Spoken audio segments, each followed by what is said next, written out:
Hello students, welcome to my educational platform Anubhav coaching classes. तो कैसे हैं आप लोग? फिलहाल अच्छे होंगे, मस्ती में होंगे और अपनी पढ़ाई को बिंदास तरीके से कर रहे होंगे। तो स्टूडेंट्स, जैसा कि आप जानते हैं कि इस छोटे से चैनल के माध्यम से क्लास 10th वाले बच्चों की और क्लास 12th वाले बच्चों की यूपी बोर्ड की प्रिपरेशन कराई जा रही है, वो भी जोरदार तरीके से। ठीक उसी के लिए मैं अगला सेशन लेकर आ चुका हूँ क्लास 10th वाले बच्चों के लिए मैथ का। तो जो बच्चे क्लास 10th वाले हैं और यूपी बोर्ड की प्रिपरेशन 2024 और 25 की कर रहे हैं, उनके लिए ये सेशन लेकर आ चुके हैं हम। और क्लास 10th वाले बच्चों हो जाइए तैयार, क्योंकि आपके लिए मैं लेकर आ चुका हूँ गणित का सेशन। गणित का सेशन जो बच्चे को लगता है डर, और कुछ बच्चे हैं जिसको बहुत भैया इससे लगता है डर, और बहुत बच्चे हैं जिनको इससे लगता है बहुत प्यार। तो सभी के लिए सेशन है। जो बच्चे डर रहे हैं उनके लिए भी सेशन है, और जो बच्चे नहीं डर रहे हैं उनके लिए भी सेशन है। तो खास कर उन बच्चों के लिए जो बच्चे डर रहे हैं। देखिए, हमारे पास है गणित में कई यूनिटें। पहला यूनिट है वास्तविक संख्या। पहले हम बात कर लेते हैं, ठीक है। देखिए, पहले क्या क्या है कि हमारा गणित जो है मैथ है, वो मैथ कितने नंबर का आता है? 70 नंबर का आता है, जैसे लोगों को आप लोगों को पता ही है क्लास 10th वालों में। और क्लास 12th वालों में गणित जो है 100 नंबर का आता है। तो देखिए, 70 नंबर आपका है क्लास 10th में। पहले ध्यान से सुनिएगा, क्लास 10th में 70 नंबर आपका है मैथ का। और मैथ में आपका 70 नंबर है। 70 नंबर में हम डिवाइड करते हैं, हमारे कितने यूनिट है? एक पहला यूनिट वास्तविक संख्या, पहले यूनिटों में हम डिवाइड करते हैं। वास्तविक संख्या, बीजगणित सबसे लेंथी यूनिट है ये। बीजगणित 18 नंबर, 5 नंबर ये, 18 ये। उसके बाद अगली यूनिट पे बात करते हैं तो ज्यामिति यूनिट आती है, ज्यामिति, ठीक, 12 नंबर ये भी रखता है वेटेज। उसके बाद अगली यूनिट बात करते हैं तो त्रिकोणमिति यूनिट आती है। पहले यूनिट पे देख लीजिए, त्रिकोणमिति यूनिट आती है, ये भी 10 नंबर का आता है आपके पेपर। मेंसुरेशन आता है 10 नंबर। 2 चैप्टर इसमें पढ़ने रहते हैं, 2 चैप्टर इसमें पढ़ने रहते हैं। उसके सांख्यिकी और प्रायिकता वाली यूनिट आती है 10 नंबर। और एक यूनिट ऐसे निर्देशांक ज्यामिति वाली बच जाती है। पहले देख लीजिए, अब बता रहे हैं, निर्देशांक ज्यामिति वाली 5 नंबर, ठीक। टोटल ये आपकी यूनिटें हैं। अगर दिखाई दे रहा हो तो ठीक है, नहीं दिखाई दे रहा हो तो बता दीजिए, हम थोड़ा बाद बता देंगे, ठीक।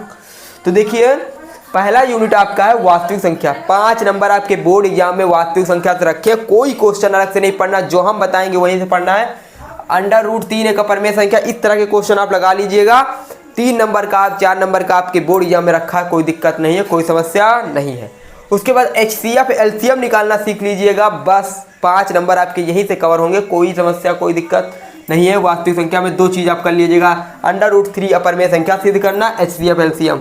बस 5 नंबर आपके यहीं से क्लियर। कुछ नहीं पढ़ना, कुछ नहीं पढ़ना, जो हम कह रहे हैं वो पढ़ना है बस, कुछ उसके अलावा कुछ नहीं पढ़ना।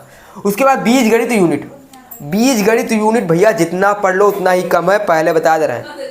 बीजगणित यूनिट जितना पढ़ो उतना कम है। इसमें भैया देखिए, शून्य ज्ञात करना है, शून्य ज्ञात करना पहले सीखिए। फिर सत्यता की जांच करना सीखिए। बहुपद खत्म, बहुपद चैप्टर। देखिए, बीजगणित यूनिट में टोटल 4 चैप्टर हैं। बहुपद है, रैखिक समीकरण है, द्विघात समीकरण है, और उसके बाद समानता श्रेणी है। टोटल 4 चैप्टर है, 18 नंबर। मेन बीजगणित, एक जैसे मूवी होती है, मूवी में होता नहीं, एक विलन एक हीरो, तो मेन हीरो होता है, उसी तरह इस पूरे मैथ में सबसे हीरो कौन है? बीजगणित है। बीजगणित को आप लोग खत्म करिएगा पहले। और बीजगणित जिसकी कमजोर भी आगे कुछ नहीं हो सकता। अलजेब्रिक आप लोग को इंपॉर्टेंट, बहुत इंपॉर्टेंट आपके बोर्ड एग्जाम के लिए। तो इसमें बात करिए, देखिए 18 नंबर आपका बीजगणित है। उसमें 4 चैप्टर पढ़ने हैं, बहुपद, रैखिक समीकरण, और उसके बाद है द्विघात समीकरण और समानता श्रेणी। 4 चैप्टर, 18 नंबर। पहले इसको कवर करिए, इसमें सारे क्वेश्चन लगाना है। और वो भी इसी में भी डिफाइन है क्या क्या पढ़ना है, क्या क्या नहीं पढ़ना है, इसमें भी डिफाइन है। इसमें डिफाइन है बहुपद वाले चैप्टर में क्या पढ़ना है। सिर्फ आप लोग को शून्य निकालना आना चाहिए और सत्यता की जांच करना आना चाहिए। Alpha plus beta equal to -b/a, alpha into beta equal to c/a। बस यही कॉन्सेप्ट, यही मेथड पढ़ लीजिए, कुछ नहीं पढ़ना। पहला चैप्टर बहुपद बस, ठीक। उसके बाद अगला चैप्टर बात करते हैं रैखिक समीकरण। रैखिक समीकरण में कुछ नहीं पढ़ना, बस विलोपन और प्रतिस्थापन। अगर आप लोग कोई दिक्कत है कमेंट बॉक्स में लिखिए, हम उसका सॉल्यूशन आप लोग को करके दिखाएंगे, कोई दिक्कत नहीं होने वाली, ठीक। तो विलोपन और प्रतिस्थापन, यही मेथड तैयार कीजिए। इस पे जितने भी हिंदी वाले क्वेश्चन आप सॉल्व करिए, इनकी कोई समस्या नहीं होने वाली है। जैसे इस तरह के क्वेश्चन आएंगे, रैखिक समीकरण 3x - 5y। देखो क्वेश्चन बता दे रहे हैं, इधर हम बता दे रहे हैं क्या क्या पढ़ना है। 3x minus 5y is equal to minus का 1, 2x minus Y is equal to minus का 3 को विलोपन तथा प्रतिस्थापन विधि द्वारा हल कीजिए। ये आप क्या आ सकते हैं, इसी तरह क्वेश्चन आएंगे। अब आपके क्वेश्चन इस तरह भी आ सकते हैं हिंदी में, यानी वर्ड प्रॉब्लम क्वेश्चन आएंगे। वर्ड प्रॉब्लम क्वेश्चन आएंगे, उनको आप रैखिक समीकरण बनाइए और विलोपन या प्रतिस्थापन द्वारा सॉल्व करिए। बस यही पढ़ना है, उसके अलावा कुछ नहीं पढ़ना। हम बता रहे हैं क्या पढ़ना है। उसके बाद पांचवा क्वेश्चन है 1 नाव 10 घंटे में। देखिए पहले क्वेश्चन क्या क्या थे, क्वेश्चन देख लीजिए इंपॉर्टेंट। पहले चैप्टर से आप लोग बताया क्या क्या पढ़ना, वही वाला है। सिद्ध कीजिए √3 अपरिमेय संख्या, एक क्वेश्चन। 272 और 1032 का HCF और LCM ज्ञात करो, ये वाला क्वेश्चन। ये 2 क्वेश्चन पहले chapter, 5 number clear, 5 number clear इसी में से आएंगे। भैया देखिए अंक चेंज कर सकता है, कॉन्सेप्ट मेथड यही रहेगा, पहले बता दे रहे हैं, ठीक, देख लीजिएगा, ठीक। उसके बाद ये है, और फिर दूसरा चैप्टर बहुपद वाला, बस यही क्वेश्चन, इसी फॉर्मेट में क्वेश्चन तैयार करिए, कुछ नहीं आने वाला, यही मेथड, यही कॉन्सेप्ट, ठीक। उसके बाद है 3x minus 5y is equal to minus 1, 2x minus Y is equal to minus 3 को विलोपन तथा प्रतिस्थापन विधि सॉल्व कीजिए, ये वाला मेथड। और ये क्वेश्चन आएगा वर्ड प्रॉब्लम क्वेश्चन, यानी हिंदी वाले क्वेश्चन आएंगे। जैसे एक आ गया कि 1 नाव 10 घंटे में धारा की प्रतिकूल 30 किलोमीटर तथा धारा के अनुकूल 44 किलोमीटर जाती है, और 13 घंटे में वह 40 किलोमीटर धारा के प्रतिकूल एवं 55 किलोमीटर धारा के अनुकूल जाती है। धारा की चाल तथा नाव की स्थिर पानी में चाल ज्ञात कीजिए। वर्ड प्रॉब्लम क्वेश्चन आपके बोर्ड एग्जाम के लिए बहुत ही इंपॉर्टेंट, इसको तैयार कर लीजिएगा, बहुत इंपॉर्टेंट। VIMP लगाइए, वर्ड प्रॉब्लम क्वेश्चन आपके बोर्ड एग्जाम के लिए बहुत इंपॉर्टेंट, जो बता रहे हैं उसको तैयार कर लीजिए, उसके अलावा कुछ नहीं पढ़ना।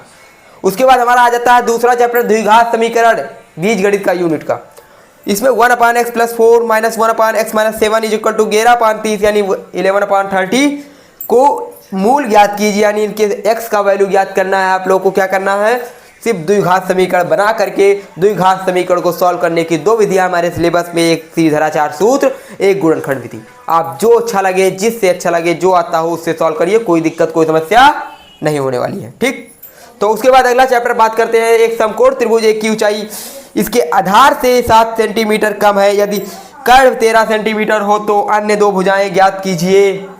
ये क्वेश्चन, एक समकोण त्रिभुज है, इसकी ऊंचाई इसके आधार से 7 सेंटीमीटर कम है, यदि कर्व 13 सेंटीमीटर हो तो अन्य 2 भुजाएं ज्ञात कीजिए, ये वाला क्वेश्चन। यानी आपके द्विघात समीकरण से इस तरह के क्वेश्चन आ सकते हैं, ठीक।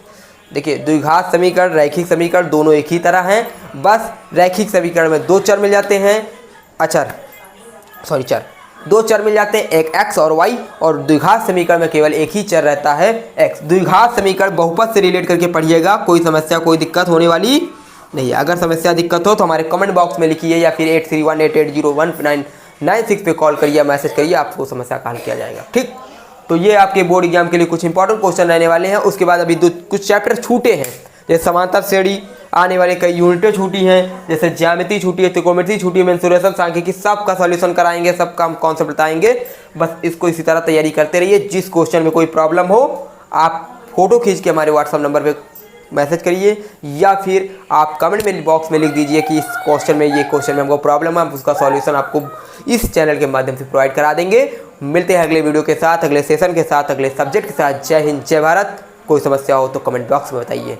और हाँ, जो नए बच्चे आए हैं वो चैनल को सब्सक्राइब कीजिए, और जो क्लास 12th वाले हैं वो भी सब्सक्राइब कीजिए, उनके लिए अगला सेशन आने वाला है क्लास 12th वालों के लिए। जय हिंद, जय भारत। फिर मिलते हैं अगले वीडियो के साथ।